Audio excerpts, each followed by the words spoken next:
Welcome to logical sect. आज एक बार फिर से पूरा मुस्लिम उम्मा अमेरिका के कदमों में आ गया। बांग्लादेश की पूर्व प्रधानमंत्री शेख हसीना को बांग्लादेश के कोर्ट ने सजाए मौत दे दी है क्योंकि उन्होंने क्राइम अगेंस्ट ह्यूमैनिटी किया था।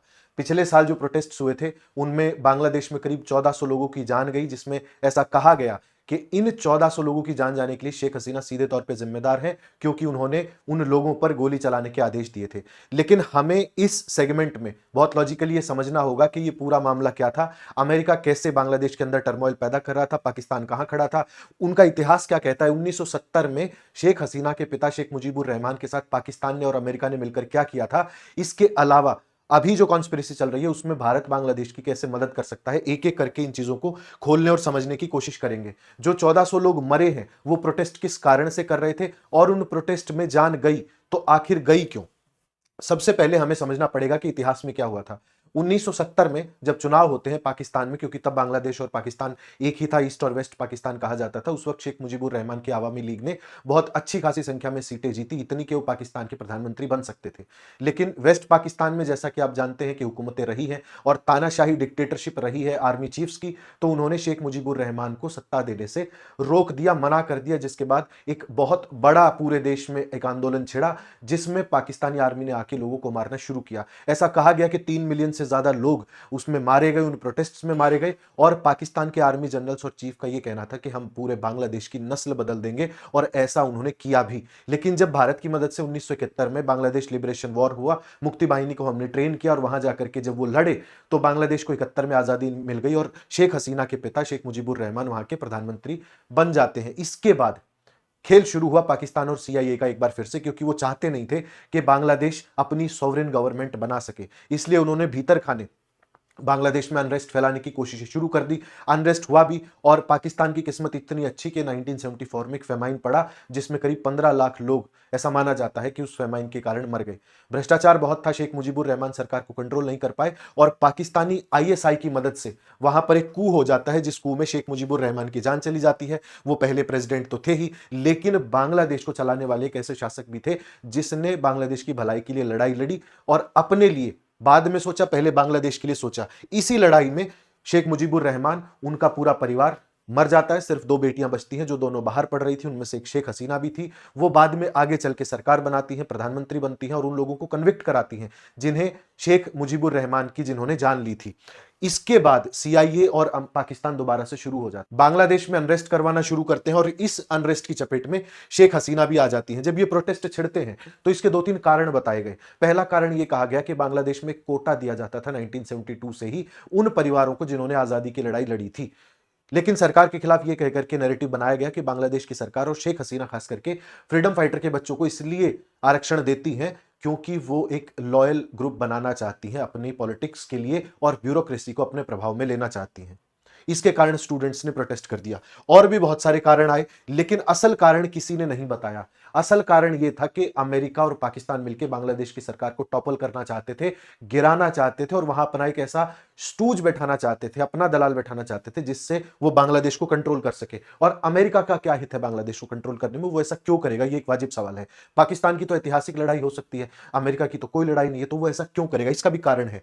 बांग्लादेश में जो ये प्रोटेस्ट हुए, इससे पहले भी अमेरिका का एक बहुत बड़ा इतिहास रहा है ऐसे रेवोल्यूशन करने का, जिसे कलर रेवोल्यूशन कहा जाता है।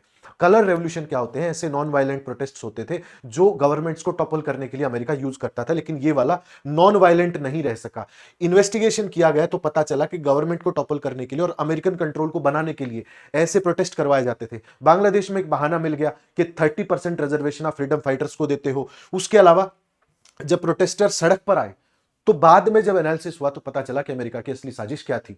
अमेरिका दरअसल एक आइलैंड चाहता है भारत को कंट्रोल करने के लिए, जो बांग्लादेश के कोस्ट लाइन पर पड़ता है और भारत से बहुत ज्यादा दूर नहीं है, ताकि वो वहां पर अपना एक मिलिट्री बेस बना सके और भारत के अगेंस्ट अपनी एक्टिविटीज को चला सके। शेख हसीना इसके लिए बिल्कुल तैयार नहीं थी। वो नहीं चाहती थी कि सेंट मार्टिन आइलैंड, जो भारत से बहुत कम दूरी पर पड़ता है, अगर आप देखेंगे तो यहां पर सेंट मार्टिन आइलैंड है, ये बांग्लादेश है और यहां से वेस्ट बंगाल है, तो वेस्ट बंगाल के इस कोस्ट से लेकर सेंट मार्टिन की दूरी बहुत कम पड़ती है। इसके अलावा भारत का जो नॉर्थ ईस्ट है, त्रिपुरा और मणिपुर का इलाका, वो यहां से बिल्कुल पास पड़ता है और यहां सेंट मार्टिन आइलैंड है, और पाकिस्तान और अमेरिका मिलकर के जो हमेशा से चाहते हैं कि भारत का ये जो चिकन नेक है सिलीगुड़ी के आसपास, इसको भारत से अलग कर दें। यहां सेंट मार्टिन आइलैंड पर अमेरिका बैठ जाए, वहां से पाकिस्तान आ जाए जो कि बहुत ज्यादा दूर नहीं है, यहां से अमेरिका बंबार्डमेंट करे, और अगर भारत के फोर्सेज आने की कोशिश करे तो अमेरिका ब्लॉक करे उसको पाकिस्तानियों के लिए, जिससे भारत के नॉर्थ ईस्ट को भारत से अलग किया जा सके और बांग्लादेश पर एक इफेक्टिव कंट्रोल बनाया जा सके। इसीलिए पाकिस्तान लगातार धमकी देता रहता है कि भारत के नॉर्थ ईस्ट को हम भारत से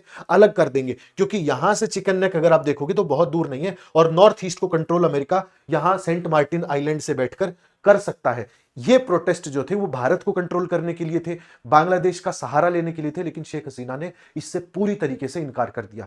और यही कारण था कि जब प्रोटेस्ट हुए और शेख हसीना को भागना पड़ा तो वो सबसे पहले नई दिल्ली आई, और भारत ने भी अभी तक शेख हसीना को वापस नहीं किया है। आगे बात भी करेंगे कि क्या भारत कर सकता है या करेगा जिसके कारण शेख हसीना की जान कम से कम बच जाएगी और वो अपने आगे की राजनीति भले ही ना कर पाए लेकिन जान तो बचेगी। उसके अलावा एक जो बड़ा कारण था वो ये था, एक व्यक्ति है जिसका जो खालिदा जिया का लड़का भी है, तारिक रहमान नाम है उसका, उसको अमेरिका चाहता है कि बांग्लादेश उसे सौंप दे, लेकिन बांग्लादेश अभी तक सौंप नहीं रहा है उसको।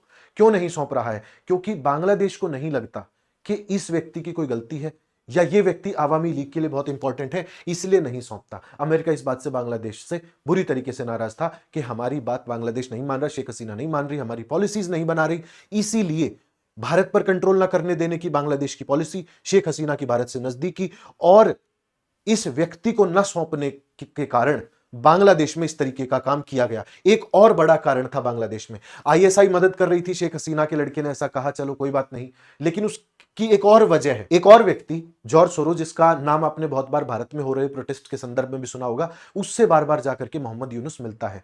तो मोहम्मद यूनुस वो व्यक्ति है जो अभी प्रधानमंत्री बांग्लादेश में है।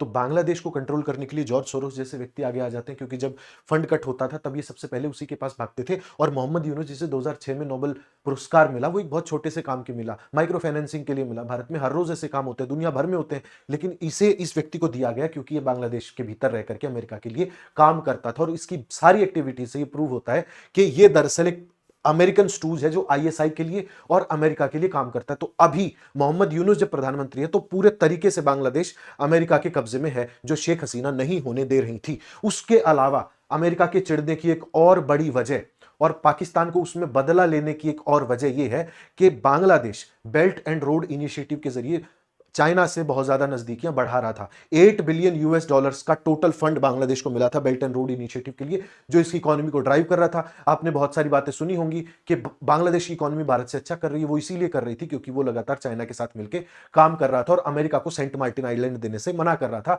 इसी कारण यहां पर ना तो अमेरिका कंट्रोल कर पा रहा था ना पाकिस्तान कंट्रोल कर पा रहा था। और जैसे ही रजीम चेंज हुआ तब आपने भी देखा होगा कि इंडिया के प्राइम मिनिस्टर पर जो अटैक होने वाला था, जो कॉन्स्पिरेसी थ्योरीज आई, उसमें एक व्यक्ति ढाका में मारा गया जो सीआईए का एजेंट था। तो मोहम्मद यूनुस की सरकार में भारत के अगेंस्ट इतने बड़े बड़े कारनामे हो जाते हैं कि वो भारत के प्रधानमंत्री तक को मारने की साजिश रच लेते हैं, लेकिन शेख हसीना के रहते ऐसा नहीं हो सकता था। इसी वजह से अमेरिका और पाकिस्तान ने मिलकर एक अनरेस्ट पैदा किया, कलर रेवोल्यूशन बांग्लादेश में लेकर के आए, और शेख हसीना का ठीक वही हाल करने की साजिश उनकी थी जो 1970 के दशक के बाद उन्होंने शेख मुजीबुर रहमान का किया। उनका कत्ल किया गया, उनके ऑफिशियल रेजिडेंस में घुस के शेख मुजीबुर रहमान को मारा गया और उनकी बेटी को भी मारने का प्लान है। उनको डेथ सेंटेंस दे दिया गया है बांग्लादेश की कोर्ट के द्वारा। लेकिन भारत कैसे बचा सकता है उनको? एक कन्वेंशन है जो 1951 में हुआ था, जिसे द रिफ्यूजी कन्वेंशन ऑफ 1951 कहा जाता है। इस कन्वेंशन के आधार पर जो भी पॉलिटिकल रिफ्यूजीज होते हैं उनके राइट्स लिखे हुए हैं, और United nation human right commission जो है यूएनएचसीआर, वो मदद करता है रिफ्यूजीज की उनके राइट्स को प्रोटेक्ट करने में। भारत से जो लोग बाहर जाते हैं वो भी इसी आधार पर अपने आप को सुरक्षित करते हैं कि हमें हमारे देश में खतरा है इसलिए हमें बचाया जाए, और इसी लॉ के अंतर्गत शेख हसीना को भी भारत बचा सकता है। अभी तक भारत ने ऐसी कोई कार्रवाई नहीं की है शेख हसीना के खिलाफ कि हम उसे बांग्लादेश को सौंप देंगे, भले ही अमेरिका हमारा दुश्मन हो गया हो, जो कि पहले से है। तो बांग्लादेश की जान बचाना अब केवल भारत के हाथ में है। इसके अलावा और भी बहुत सारे डिप्लोमेटिक तरीके भारत अपना सकता है, मसलन यूएसए पर प्रेशर डाल सकता है, बांग्लादेश के ऊपर प्रेशर डाल करके उसे सार्क और बिम्स्टेक जैसे फोरम्स में अलग थलग कर सकता है, या साउथ एशिया में जो अमेरिका आजकल करने की कोशिश कर रहा है, चाहे वो भारत को घेरने की नीति हो या भारत के आसपास बने किसी island, for example Saint Martin जैसे आइलैंड पर अपना मिलिट्री बेस बनाकर उसे डराने की धमकी देना हो। तो ये सारी कोशिशें अमेरिका भी कर रहा है, भारत भी अपने तरीके से कर रहा है, क्योंकि कुछ भी हो शेख हसीना का एक लॉयल फैन बेस अभी भी बांग्लादेश में मौजूद है और वो भारत के साथ लगातार खड़ा होगा, क्योंकि बांग्लादेश में हर वो प्रयास किया गया शेख हसीना के भागने के बाद जिससे भारत नाराज हो जाए, भले ही वो मंदिरों पर अटैक करना हो, हिंदूज को मारना हो या इंडिया के अगेंस्ट इंटरनेशनल फोरम्स पर स्टांस लेना हो। तो अब भारत की जिम्मेदारी बचती है कि वो शेख हसीना को बचाए और भारत के पड़ोसी के साथ साथ अपने देश को भी सुरक्षित करे और भारत के नॉर्थ ईस्ट को बचाए। अगर आपको ये वीडियो पसंद आया है, आप यहां तक देख चुके हो, तो I would request you all कि आप सब्सक्राइब करें और इस वीडियो को जरूर लाइक करके जाएं। आप इस पूरे एपिसोड के बारे में, बांग्लादेश के बारे में और भारत के स्टांस के बारे में क्या सोचते हैं, अपनी राय जरूर कमेंट करें। आपसे किसी और सेशन में नई जानकारी के साथ फिर से मिलेंगे। Thank you so much.